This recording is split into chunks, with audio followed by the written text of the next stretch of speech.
Happy teachers day friends. तो दोस्तों start करते हैं आज की क्लास। 5.2 प्रश्नावली का क्वेश्चन नंबर 18 है कि एपी समांतर श्रेणी के चौथे व आठवें पदों का योग अपने को सम कितना दिया हुआ है, 24 दिया हुआ है, तथा छठवें व 10वें पदों का सम कितना है, 44 दिया हुआ है। ठीक है ना दोस्तों। तो इसके अंदर अपने को एपी के प्रथम 3 पद अपने को निकालने हैं। तो दोस्तों बिल्कुल बेसिक से अपन पढ़ने वाले हैं। सबसे पहले तो दोस्तों इसके अंदर आपको एपी का पता होना चाहिए, ठीक है ना, कि समांतर श्रेणी होती क्या है। तो समांतर श्रेणी दोस्तों वह होती है जिस श्रेणी के A1 जैसे A2 A3 कोई भी पद होते हैं वो उनके अंदर डिफरेंस है वो सेम आना चाहिए। समांतर श्रेणी का मतलब है अंतर है वो समान आना चाहिए, ठीक है ना, कि जैसे A2 माइनस A1 करेंगे तब सेम आना चाहिए और इक्वल आना चाहिए, और A3 माइनस A2 करते हैं तब भी इक्वल आना चाहिए। ठीक है फ्रेंड्स। तो अब देखो इसके अंदर चौथे व आठवें पदों का योग अपने को 24 दिया हुआ है। तो चौथे पद को कैसे लिखेंगे अपन, A4, ठीक है ना। ए का मतलब जो पद है वो, और 4 मतलब चौथा पद, ठीक है। प्लस इनका सम अपने को दिया हुआ है तो प्लस करेंगे, और आठवें पदों का योग यानी कि इसके अंदर ए ऐड कर देंगे, ठीक है। तो ये हो गया चौथे और आठवें पदों का सम अपने को कितना दिया हुआ है, 24 दिया हुआ है। ठीक है फ्रेंड्स। अब अपन चूंकि एक सूत्र जानते हैं अंतिम पद निकालने का, ठीक है ना। इसके अंदर क्या होता है, ए एन, अंतिम पद बराबर क्या होता है, A plus N minus 1 into D. ठीक है फ्रेंड्स। इसके अंदर ये एन है वो पदों की संख्या है, और ए है वो प्रथम पद है। एन हो गया पदों की संख्या, और डी क्या है, सार्वंतर। ठीक है फ्रेंड्स। इसके अंदर डी क्या है, सार्वंतर है। अब देखो फ्रेंड्स इसके अंदर 4 अपन रखेंगे, पदों की संख्या 4 रखेंगे ना, तो क्या आ जाएगा यहाँ पे 4 माइनस 1 3 हो जाएगा। तो ये हो जाएगा a प्लस 3d। तो A4 की जगह अपन क्या रख सकते हैं, a प्लस 3d अपन रख सकते हैं। ठीक है फ्रेंड्स, a प्लस 3d ये हो गया। अब 8 है तो 8वां पद निकालने के लिए अपन क्या करेंगे, यहाँ पे n की जगह क्या रख देंगे, वैल्यू 8। तो 8 माइनस 1 तो कितना बचेगा, 7। तो ये हो जाएगा अपने पास में a प्लस 7 इंटू डी। ठीक है ना, क्लियर है ना। अब देखो बराबर में 24 है। अब दो इक्वेशन अपने पास आ जाएगी। एक इक्वेशन यहां से देखते हैं, a प्लस ए क्या हो गया, 2a प्लस 3 और 7 कितना हो गया, 10 इंटू डी। ठीक है, ये किसके बराबर चल रहा है, 24 के बराबर चल रहा है। अब दोस्तों इसको दे देते हैं इक्वेशन नंबर फर्स्ट, और एक इक्वेशन और बन रही है यहाँ से देखो कि इसके छठवें व 10वें पदों का योग अपने को 44 दिया हुआ है। ठीक है, अब एक इक्वेशन यहाँ से बन जाएगी, कौन से पदों का योग अपने पास में, A6 plus A10 equal to 44 अपने को दिया हुआ है फ्रेंड्स। ठीक है ना। अब सेम टू सेम इसी मेथड से अपन निकाल लेंगे। A6 को क्या लिखेंगे, A प्लस 5 इंटू डी, यानी कि डी से जब हम मल्टीप्लाई करते हैं ना तो जो पद होता है ना उसमें से एक अपन कम कर देते हैं। ठीक है ना, एक कम कर दिया, 6 में से एक कम कर दिया अपन ने। और इसको अब 10 को कैसे लिखेंगे, A प्लस 10 में से एक कम कर देंगे। ठीक है, सेम टू सेम इसी की तरह एक कम कर देंगे तो 9 इंटू डी हो जाएगा। ठीक है दोस्तों, क्योंकि सूत्र के अंदर अपने को क्या है, n माइनस 1 है। ये देखो n माइनस 1 है, इसलिए अपन ने एक कम कर दिया। ठीक है फ्रेंड्स। अब बराबर में कितना दिया हुआ अपने को, 44 दिया हुआ है। अब इससे एक इक्वेशन और बन जाएगी अपने पास में। ठीक है फ्रेंड्स, देखते हैं वो भी। तो दोस्तों यहाँ पे a प्लस ए क्या हो गया, 2a हो गया। ठीक है ना, और ये 9 और 5 कितने हो गए, 14 हो गए, 14 हो गए। ठीक है, इंटू डी बराबर अपने को 44 चल रहा है। ठीक है, अब ये इक्वेशन एक ये हो गई, सेकंड इक्वेशन ये अपने पास में ये आ गई। अब दोस्तों देखो एक और दो को अपन किसी भी विलोपन मेथड से या फिर प्रतिस्थापन विधि से अपन सोल्व कर सकते हैं, और ए और डी की वैल्यू निकाल सकते हैं, और फिर प्रथम 3 पद निकालेंगे वो आसानी से निकाल सकते हैं। वो ए और डी को आने के बाद तो आसानी से निकाल सकते हैं।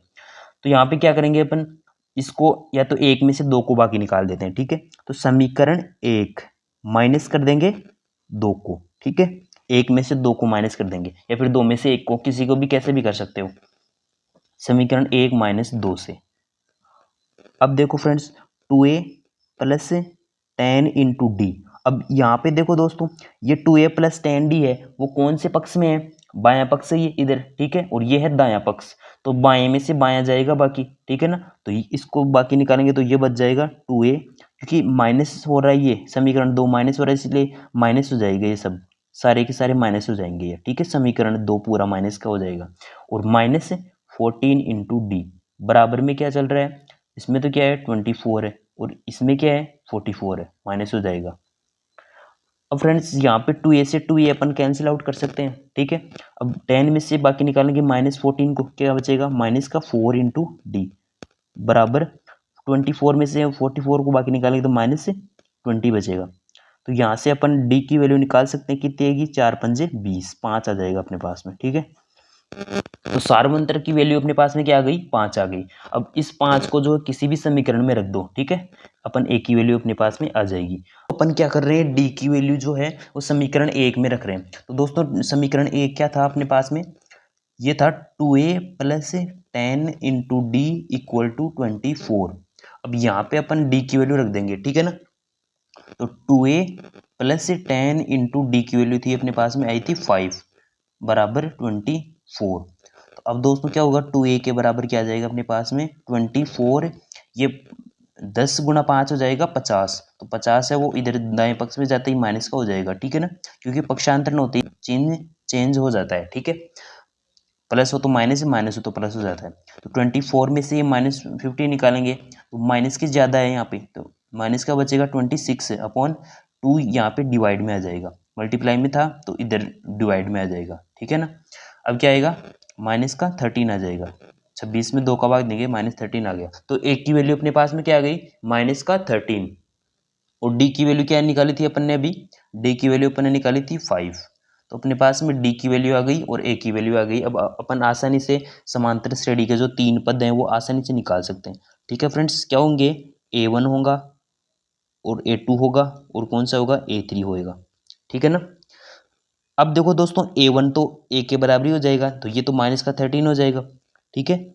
a1 जो है वो a के बराबर ही होगा क्योंकि पहला पद या फिर a1 a की बात है। अब दूसरा पद निकालने के लिए क्या करते हैं, समांतर श्रेणी का दूसरा पद निकालने के लिए अपन पहले पद में d को जोड़ देते हैं, सार्वंत्र को जोड़ देते हैं। अब यहाँ पे माइनस का 13, a2 देखो कैसे होगा, a2 माइनस का 13 प्लस का 5, तो कितना आएगा ये माइनस का 8, ठीक है ना। तो ये a2 हो जाएगा -8। अब इसमें वापस क्या ऐड कर देंगे +5 ऐड कर देंगे, तो -8 + 5 हो जाएगा अपने पास में -3, ठीक है दोस्तों। अपने पास में AP के जो 3 पद आ गए कौन कौन से -13 -8 और -3। तो ये अपने को यही आंसर में पूछा था कि 3 पद निकालिए AP के, अपन ने निकाल दिए, ठीक है दोस्तों। ये आपको समझ में आया है या नहीं आ गया ना समझ में, ठीक है। अब देखते हैं दोस्तों अगला क्वेश्चन 19 नंबर का, ठीक है ना। तो दोस्तों यहाँ पे अपन देखते हैं नेक्स्ट क्वेश्चन। सुब्बा राव ने 1995 में 5,000 रुपए के मासिक वेतन पद या फिर पर कार्य आरंभ किया और प्रत्येक वर्ष उसने 200 रुपए की वेतन वृद्धि प्राप्त की। किस वर्ष में उसका वेतन जो है 7,000 रुपये हो गया। दोस्तों इस क्वेश्चन को अपन वैसे ओरली भी कर सकते हैं कि उसको मासिक वेतन 5,000 रुपये मिला, ठीक है ना, वो 1 साल तक ऐसे मिलता रहेगा। पहले महीने में 5,000 रुपये मिलेगा, फिर दूसरे महीने में 5,000 रुपये मिलेगा, ठीक है। और इसको क्या कर रहे हैं 1 साल में 200 रुपये की वृद्धि हो जाएगी, यानी कि 1 साल तो उसको 5,000 रुपये मिलेंगे पर मंथ, ठीक है। लेकिन जैसे ही दूसरा वर्ष होगा ना वो 200 रुपये की वृद्धि करके फिर मिलेंगे उसको, यानी कि 5,200 रुपये मिलेंगे। फिर अगले साल वापस 200 रुपये की वृद्धि हो जाएगी तो 5,400 रुपये मिलने लग जाएंगे। तो वैसे अपने को इसमें पूछा है कि उसको 7,000 रुपये मिलने में कितने वर्ष से उसको लग जाएंगे। तो इसको वैसे ओरली भी कर सकते हैं, लेकिन एग्जाम के पॉइंट ऑफ व्यू से देखें तो अपने को सूत्र से करना है इसको, ठीक है ना। तो देखो आइए दोस्तों करते हैं इसको सोल्व, बिल्कुल ईजी सा क्वेश्चन है। यहाँ पे अपने को दोस्तों 5,000 रुपये दिया हुआ है पहले, यानी कि मासिक वेतन इसका, ठीक है। तो अपने को 5,000 रुपये दिया हुआ है। फिर क्या हो रहा है इसके अंदर दोस्तों, यानी कि पहले साल उसको 5,000 रुपये मिलते हैं हर महीने और फिर 200 रुपये की वृद्धि हो जाती है। तो ये क्या हो गया 5,000 में 200 जोड़ देंगे तो 5,200 हो जाएगा ये, ठीक है। फिर वापस अगले वर्ष क्या हो जाएगा, तीसरे वर्ष में 5,200 थे पहले से और 200 और ऐड कर देंगे इसके अंदर तो 5,400 हो जाएंगे। तो अपने से इसमें पूछा है कि 7,000 रुपये होने में जो है उसको कितने वर्ष लग जाएंगे, ठीक है दोस्तों। तो दोस्तों ये अपने से पूछा है कि 7,000 रुपये होने में कितने वर्ष लग जाएंगे। तो ये दोस्तों यहाँ पे देखो एक प्रकार से AP बन गई, समांतर श्रेणी हो गई, क्योंकि यहाँ पे अंतर सेम आ रहा है ना, 5,000 फिर 200 का अंतर आ रहा है, इसमें से 5200 में से माइनस करेंगे 5000 को, तो अब 5400 में से इस 5200 को माइनस करेंगे तो वापस 200 आ जाएगा। तो यहाँ पे AP आ गई अपने पास में, तो इसका प्रथम पद है वो तो क्या है 5000 है, ठीक है। और D है वो सार्वंतर है, वो कितना है 200, क्योंकि अब इसको 200 रुपये है वो ऐड हो रहे हैं हर साल में, ठीक है। और अपने को AN अंतिम पद है वो कितना है दे रखा है 7000 रुपये, ठीक है ना। अब अपने को निकालना क्या है इसके अंदर, एन की वैल्यू निकालनी है, यानी कि किस वर्ष उसका वेतन है वो 7000 रुपये हो जाएगा।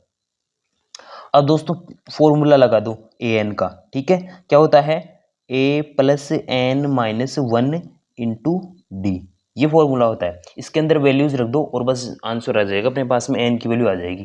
तो यहाँ से 7000 रुपये इसमें रख दो AN की जगह, और ए की वैल्यू क्या रख देंगे 5000, ठीक है। प्लस N-1 क्रॉस यहाँ पे डी की वैल्यू कितनी है 200 है। तो आसानी से 7000 में से 5000 निकाल देंगे, कितना बच जाएगा अपने पास में 2000, ठीक है। बराबर N-1 और इंटू में क्या चल रहा है 200, ठीक है ना। अब देखो दोस्तों यहाँ पे 200 है, ये 2000 है, वो 200 है, वो इधर इसके डिवाइड में आ जाएगा, ठीक है ना, ये डिवाइड में आ जाएगा।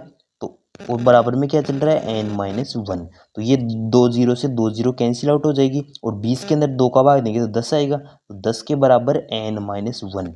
और अब N की वैल्यू निकालेंगे, तो इस 10 उससे 1 को जो माइनस वाले को इधर भेज दो, तो 11 हो जाएगा N के बराबर।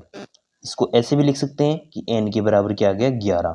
तो उसको जो है वो 11वें वर्ष के अंत में जो है उसके रुपए कितने हो जाएंगे, 11वां वर्ष जैसे ही स्टार्ट होगा उसका वेतन कितना हो जाएगा 7000 रुपये उसको पर मंथ मिलने लग जाएंगे। तो अपन ने ये निकाल दिया इसका आंसर, ठीक है ना। एन की वैल्यू हो जाएगी 11, तो 11वें वर्ष हो जाएगा, 11वां वर्ष लिख देना यहाँ पे, ठीक है। अब दोस्तों देखते हैं question number 20। So friends question number 20 क्या है, सेम टू सेम ऐसे ही है जैसा 19 था वैसा का वैसा सेम टू सेम क्वेश्चन है।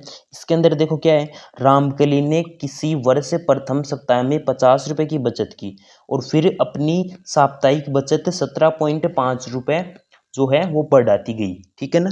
अब क्या करना है इसमें, nवें सप्ताह में उसकी बचत जो है 207.50 रुपए, या फिर 207.50 बोलते हैं इसको, है ना। पॉइंट के बाद में संख्याएं आती है उनको साथ में नहीं बोलते, उनको अलग अलग बोलते हैं। तो यहाँ पे 207.50 रुपये हो जाती है। तो अपने को एन की वैल्यू निकालनी है यहाँ पे। तो दोस्तों सेम टू सेम क्वेश्चन है। देखो यहाँ पे क्या है, 50 रुपये है जो उसकी प्रथम सप्ताह में बचत है, तो यहाँ पे 50 रुपये है वो प्रथम सप्ताह में आ गया।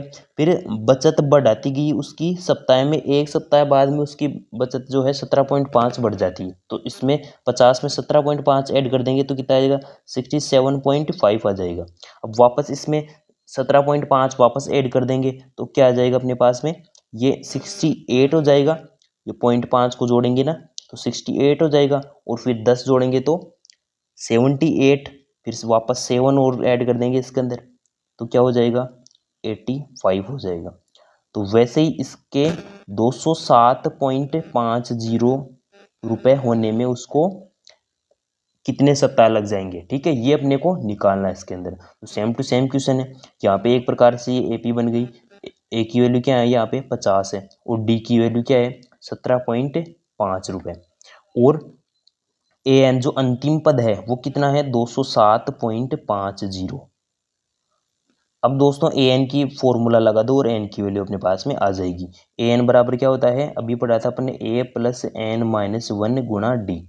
तो अब दोस्तों ये क्वेश्चन जो है वो आपको निकालना है, सेम टू सेम क्वेश्चन है दोस्तों, क्योंकि अब जब तक आप खुद के अपने हाथ से नहीं करोगे ना प्रैक्टिस तब तक कोई मतलब नहीं है। मैथ जो है वो ज़्यादा से ज़्यादा प्रैक्टिस करने से आती है और ज़्यादा याद रहती है, ठीक है ना।